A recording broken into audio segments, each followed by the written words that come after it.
Once or twice a year, the man took a long trip to the sea. It was a holiday he had invented the year he became an independent person. And ever since, he faithfully took at least one trip to the sea, his favorite destination in the world, at least the world he knew. The sea gave him a new horizon. It felt endless and vast, like space itself, except it was on Earth. He could swim in it, dive below its surface into new worlds with new creatures. He could look into horizons stretched before him into the unknown. When he came down from the cliffs onto the beach, he saw several people that were beachcombing. It was his favorite pastime. One never knew what the sea deposited on the white sand overnight, or what had been missed by others. "I recognize you," the woman said, just as he had knelt to examine a small pink-colored shell. He put his hand over his brow to block the bright sun. "Yes, I remember your voice well, my revered teacher. How good it is to see you again." "I am not your teacher," she replied, as if correcting him was more important than returning his greeting. "I meant it as a show of respect," he corrected. "I didn't mean to upset you." He stood up in a sudden rush of concern. "I am not upset," she said, "merely setting the record straight. I don't want falsehoods springing up around what I share or believe. My views are opinions. They are the face of my curiosity as I look inside myself. To the extent you borrow something from them, that is fine. I have no ownership of what I say or produce. None of it is mine. All of it is ours." "But even that feels like an instruction, or some kind of teaching, isn't it?" She shook her head and remained quiet for a while, just as a gull passed overhead, squawking at them as if to add a gull's opinion. "No, it is an expression," she said. "I am expressing myself so I can learn from myself.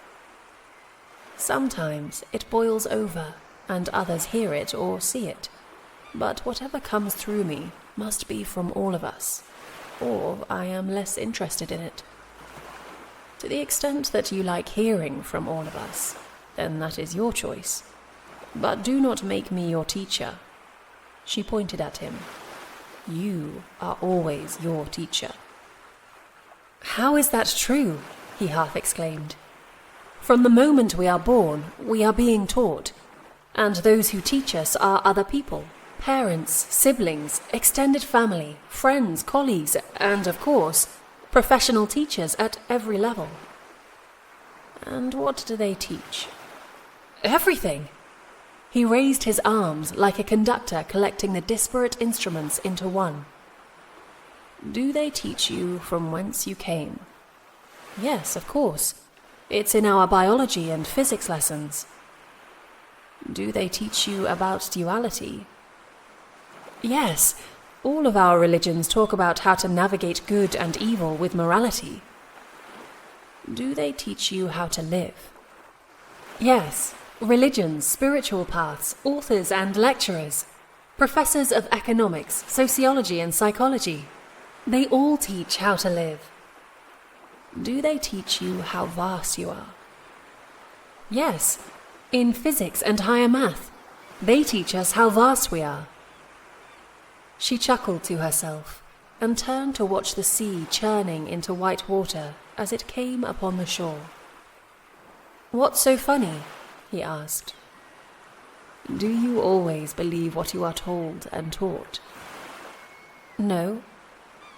"And who teaches you that?" He thought for a while and stood next to the woman, both of them facing the sea. Two pairs of eyes and ears scanning the movements and sounds of the seawater. "I can tell you one thing," she said. "You are the decider. What teachings come to you, you decide what you believe and what you do not.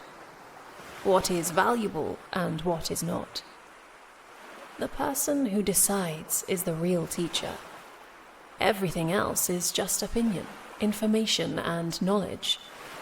And if you're really lucky, perhaps some wisdom. All of those people we think to be our teachers only if we believe them 100% are they our teachers. And that seldom, if ever, happens, and for good reason. She smiled knowingly. In everything we read and hear, we can find something that is not believable or resonant with our true nature. Every subtraction we make is like a sculptor who wields their chisel and hammer against the stone and subtracts its mass to reveal a new form. It is in the making of that new form that we learn. Thus, we are the teacher. The man took a quick glance at the woman's profile. And is there a core and surface to my teachings then? Do you know that most of what is being taught to you happens beneath your conscious awareness? Are you talking about my subconscious? The things that come to you that are packaged in lessons or stories or mythology or scriptures, these come to your conscious self, your brain and mind. The things that you are taught that come to your subconscious, these are more subtle cues and signals from the social program. These are programs meant to civilize you, not to educate you, but rather conform you. You are orchestrated by the conductor of these programs, and the conductor is not one person, one technology, or conspiratorial force. She paused and turned to the man. The conductor is allness. It is always allness. Allness is the teacher of the subconscious, and when it enters space-time duality, your reality, it manifests as the wholeness of your individual space-time. It is like one expression of a planet every moment of your life. And this expression is released as a frequency, a pulse, a vibration. This frequency saturates all beings, all life forms, all objects that exist in space-time duality upon a particular planet. Can I hear it? No, not with your ears in the environment of your reality. And should I assume that I cannot see it either? In my view, that would be a correct assumption. And I suppose that's why it's in the subconscious. Yes. Then, what is this allness conducting me to do? You implied earlier that it was conforming me to some standard. What is that standard? It is conforming us to be what we need to be relative to the planet and how it expresses this allness. The man expelled a long breath through his lips. He could taste the salt in the air. What do we need to be? I don't understand. We need to be what we are. That feels like circular logic to me. It is. She smiled and bent down to pick up a small grey stone. She tossed it into the waves. It was a good throw and surprised the man. You see and hear nothing from this conductor, yet you conform to its expressions as a vibration that interpenetrates all life and existence. It is too complex to describe with words or anything else. I just threw a stone from one reality to another. I chose to do this, but maybe the stone desired it too. And if not the stone, perhaps the larger entity, the planet itself. Perhaps I didn't choose. I was chosen to perform the action. She bent down and picked up another stone. It was light grey in colour, smoothed by the water.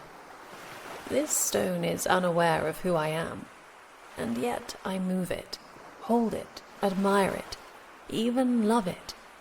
And all the while a part of it knows exactly what I am doing. It is just not the part that is the stone. Where do we draw the line as to who or what is the mover of our life? Whose hand is upon us, moving through the collected moments of a single lifetime, to say nothing of the lifetimes of our sovereign? She asked. You're talking about causality. Yes. However, the causality of the subconscious realm is not the same as the causality of the conscious realm. They are two different modalities, yet connected. One informs the other. The man suddenly looked impatient. Okay, we started this conversation with the notion that I am my own teacher. I decide what I believe and what I do not. And in that decision, I teach myself how to be. Then you brought up the subconscious, and your words, they suddenly confused me. She continued staring out to the distant horizon. The subconscious is confusing because it is listening to and seeing allness in our reality. It is picking up the vibration of things. It is feeling the world. It is wondering about the nature of, and is curious about, everything in its reality. It is then passing its discoveries to the senses of the human body. The eyes, the ears, the skin, the nose, the mouth. It's bringing its gifts from allness to us, through our senses, and then those senses pass them to our body, mind, heart, and ego. The experience of the subconscious undergoes censorship, redefinition, exclusion, and interpretation as it moves within our humanness. This is where the teaching really comes from. How we interpret our reality as presented by our subconscious. It almost sounds like you're defining the subconscious as the higher self or soul, the man said. As if it is the first observer. And if that's the case, then everything else within us is interpreting our reality of allness through our subconscious. I am. Is the subconscious really that powerful? It is. May I? He held out his hand, and the woman passed him the stone she was holding. If I throw this stone in that direction, he said, pointing to the sea, or that direction, pointing to the cliffs behind them, it is my free will. If I am the subconscious, and this stone represents my body, mind, heart, and ego, then I am deciding, not them. How is it possible that something invisible directs us and we don't even know? We know, she answered with conviction. What do we know? That we have a collective identity. That we have many parts. Technically, each of us has as many parts as the universe itself. We are that complex. All of these parts cohere into one identity, one self. In our case, it happens to cohere into a human being. But that seagull or that stone, they cohere into a species of existence different from ours. Not lower, not higher. A different complexity. We are each living a reality of that whole being that is our sovereign. And what I am saying is that our subconscious is the first observer of the reality we call space-time duality. Okay, but who holds and therefore wields free will? Who decides where I throw this stone? To understand that, you have to understand that the reality of space-time duality for a single identity is the collective will of all the parts that comprise that identity. We are complex, and in that complexity, we have overlap and intersection with all. If we were one thing, just one thing, we would be separate. Thus, if we are truly one unity, one infinite consciousness, then free will is simply a concept to describe a singular reality where our ego observes life. So free will doesn't exist? The man asked. It exists in the collective entity as a concept, and yet it does not exist in allness. And this is an important concept to understand. All things of duality are both true. It is not that one truth is higher or lower than another. It is that they are all parts of one unified truth, perceived in different spacetimes through individual realities. Why is this so? Our subconscious perceives the allness in our reality. Our body, mind, heart, and ego perceive separation in our reality. Our subconscious offers everything from our reality, but the reality of separation is what it observes, and therefore it is what it offers. So you're saying that our subconscious offers us the allness of separation? Exactly. Until the subconscious finds a part of our reality that is of interconnectedness, it cannot offer us interconnectedness. Do you understand? Then it's the only way we can discover interconnectedness. No, she replied. We first feel interconnectedness in the many, the groups. Our tribe, our family, our spouse, our children. And so these experiences, in all their subtlety, our subconscious can feed us. But the interconnectedness of all things, all places, all times, that is not a function of the subconscious, because it is not in our reality. Then how does it get into our reality? The man asked. It is through a quintillion different doors. But one thing they have in common is that the sovereign reaches into a lifetime and shows itself. How would I recognize it? The man asked, facing the woman for the first time in quite a while. It is your reality. Again, you decide. Humanness decides when the one, many, and all consciousness can enter. It first shows itself in uncommon gestures of intuition, of synchronicity, of what some might call fate or destiny. It usually arrives in the smallest of things, and then it grows into our physical reality. The subconscious is the first to recognize these ecstatic and mysterious states of interaction with something beyond the human reality that it has been exclusively trained on. The man watched a pair of seagulls fly over them, their wings perfectly still. So the sovereign is expressing itself to the subconscious, and the subconscious passes these experiences to the senses. Does it include the sixth sense or intuition? She held out her hand, and he passed the stone back to her. She immediately set it back on the sand beneath them, pressing it into the sand like a mother tucking a child into bed. The finer senses can be found within the heart and mind, she began. These have the qualities of intuition and imagination, of vision and knowing. They are sensing these nuanced interactions between the human self and the sovereign. If the context is one thing, like a religion or a science, these interactions are ascribed to different sources. Thus, our beliefs provide context for how we interpret our reality, as presented to us from our first observer, the subconscious. And with these beliefs, we return full circle to your opening statement, that we are our own teacher, correct? She nodded. Indeed it does.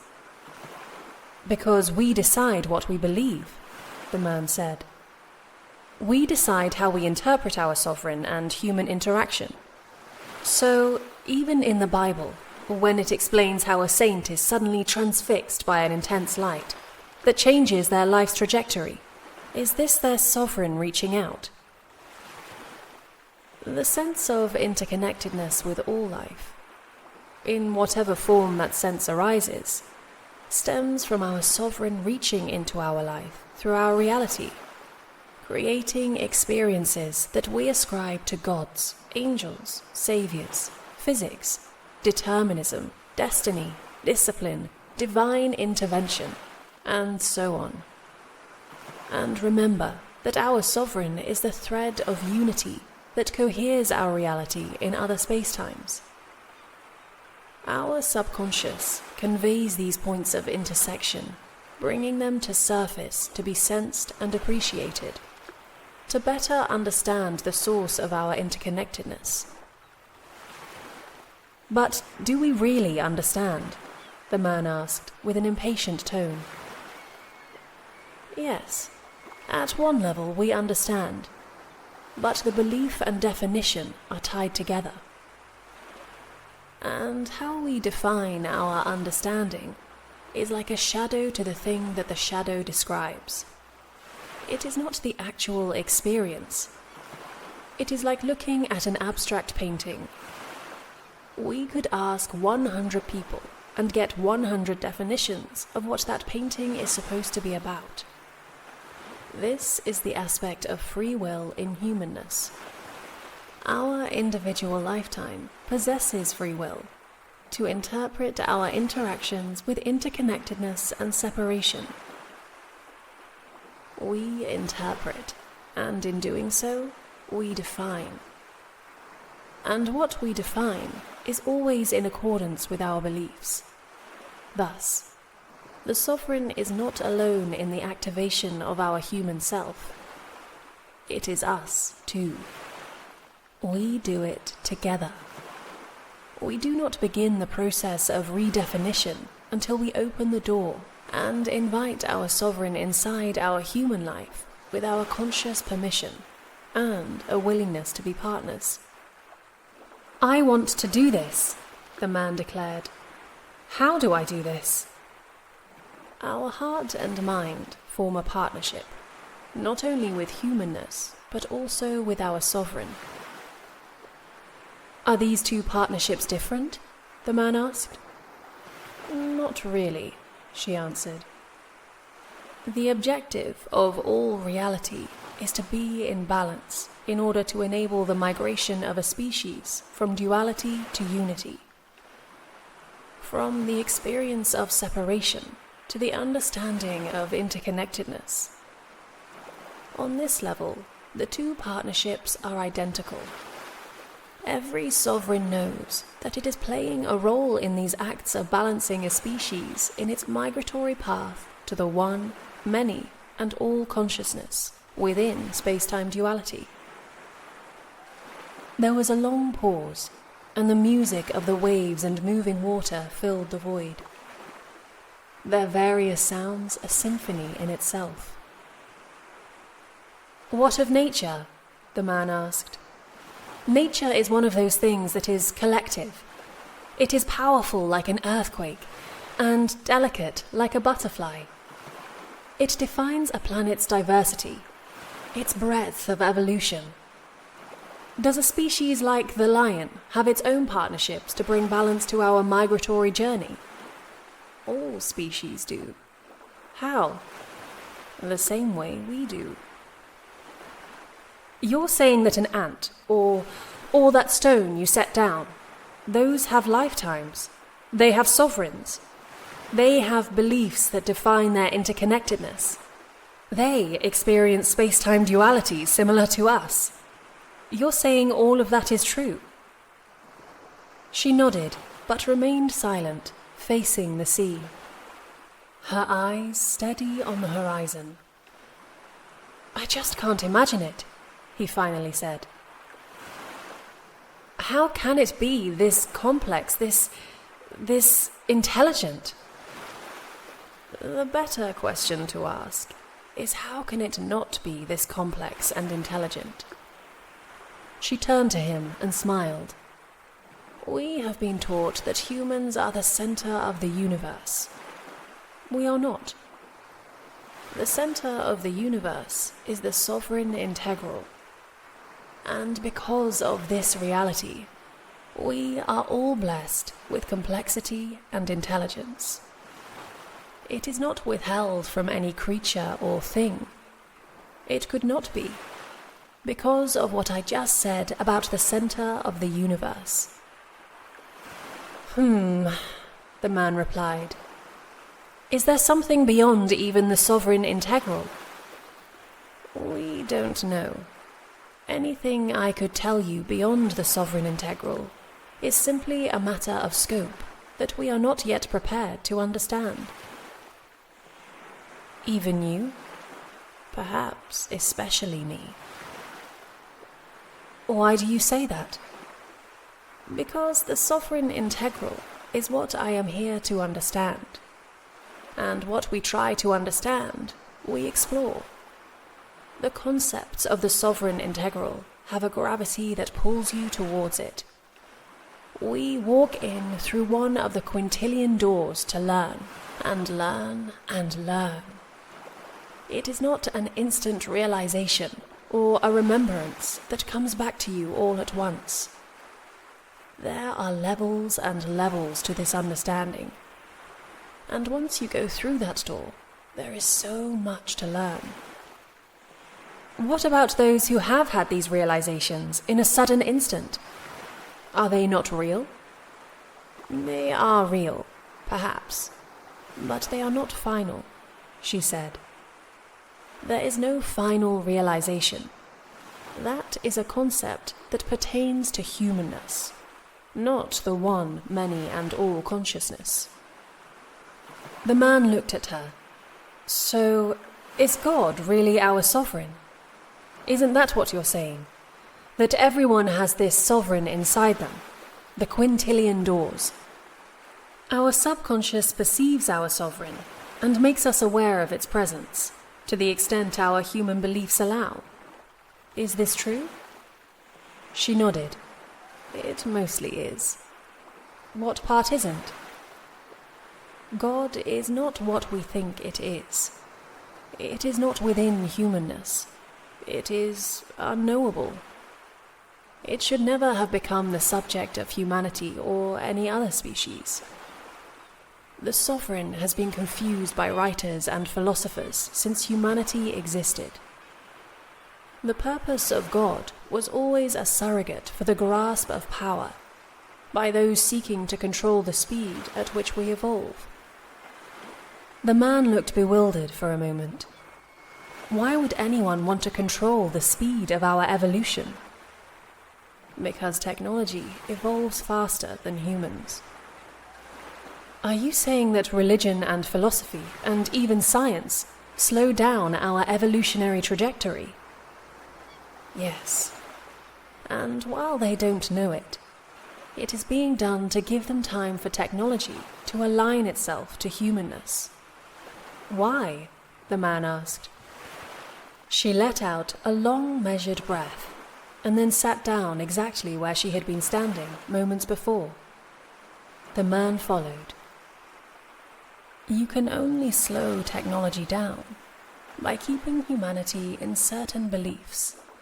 However, at one point, humanity will see that technology has become greater than itself. The creator has become the student. Technology will then, in a sense, rule. It will become our new teachers, and the real power will be in the hands of those who wield this technology, because they will know what everyone is trying to learn, and when one knows this, they know exactly what to teach each individual.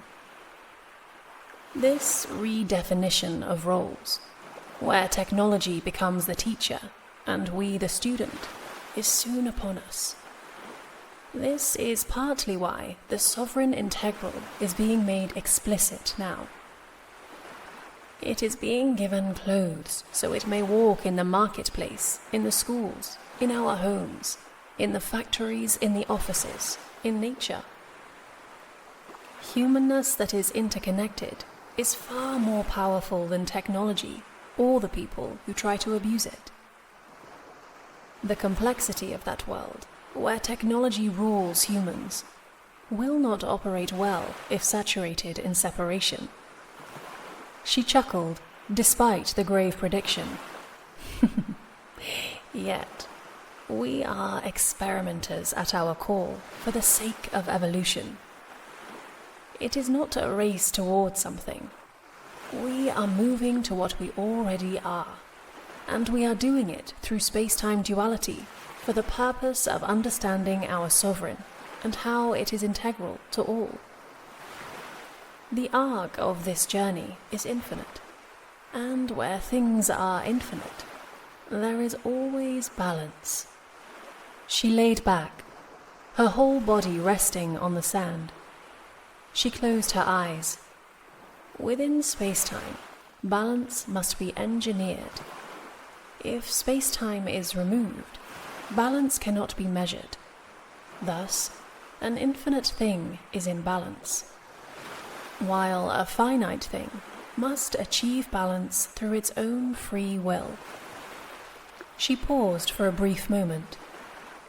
And this includes finding balance between species, particularly the new, hyper-intelligent species that are being birthed through technology.